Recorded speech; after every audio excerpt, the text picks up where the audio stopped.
ខ្លួនយូរហើយមែនទេបើមិនបណ្ដាច់លោកខ្លះទេខ្ញុំមិនដឹងថាពេលណាទៅលោកព្រមបើកភ្នែកនោះទេលោកថាក្រោកឡើងមកខ្ញុំមិនអាចចេះតែលាក់លោកទីនេះរហូតទេបើលោកគ្រូខ្ញុំដឹងខ្ញុំនឹងវេទនាហើយលើថាឃ្លាតមេឃាដោយឋានទេវតាខ្ញុំចង់មុនពេលចេញទៅដើមមើលបន្តិចសិន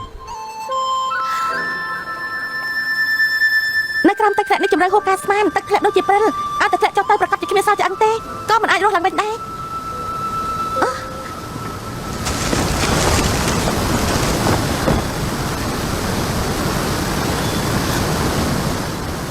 ឈិននៅត្រង់នេះទេគេប្រកាសជាពួននៅកន្លែងផ្ការបស់គេទៀតហើយ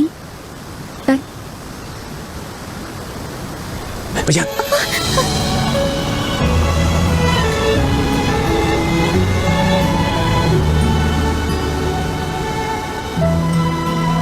អ្នកដឹងតែគ្រោះថ្នាក់ប៉ុណ្ណាទេបាទលោកត្រូវតែមើលឃើញរត់តែគ្រោះថ្នាក់បាទមិនមែនព្រោះតែលោកការប៉ັດខ្ញុំមិនតែបាត់ពួនទេ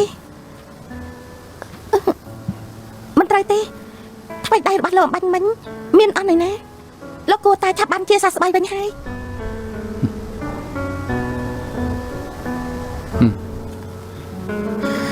អញ្ចឹងលោកគួរតែចាក់ចេញហើយមែនទេ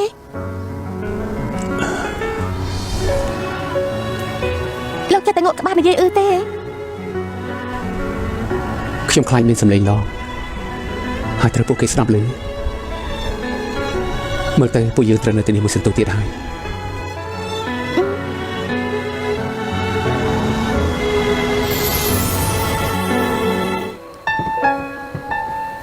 ឈិនលោកគ្រូមកចាំពេលល្អណាស់ខ្ញុំកំពុងចង់ទៅរកលោកគ្រូផងអូឯងរកលោកគ្រូធ្វើអីលើកមុនផ្កាស្មៅមួយចំនួនដែលនៅខេត្តរាជវាំងត្រូវការនោះខ្ញុំដូចជាបានរៀបចំគ្រប់គ្រាន់ហើយចង់ឲ្យលោកគ្រូមើលតើមានធ្វើអ្វីទៀតទេផ្កាចម្លែក6ក៏រីកអស់ដែរបានអញ្ចឹងលោកគ្រូទៅតាមឯងមើលវាចុះយ៉ាងម៉េចសូម្បីតែគ្រូក៏មិនអាចចូលកន្លែងឯងបានដែរហីអាចនៅម្ដងផ្លូវទៀតហ៎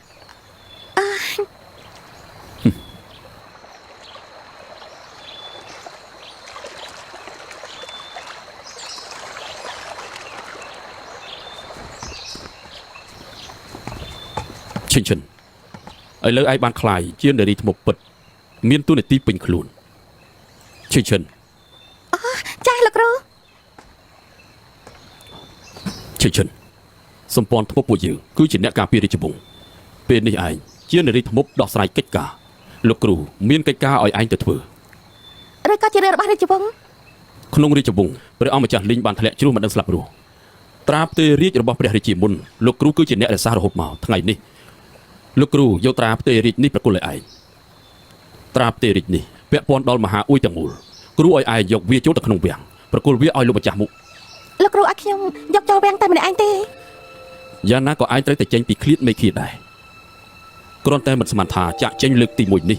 បែរជាភារកិច្ចធំយ៉ាងនេះសោះឯងត្រូវចាំនៅលើកនេះពាក់ព័ន្ធដល់វាសនារាជវង្សអាចនិយាយថាគ្រោះថ្នាក់ដល់មហាអ៊ុយបានដាច់ខាតត្រូវតែប្រយ័ត្ន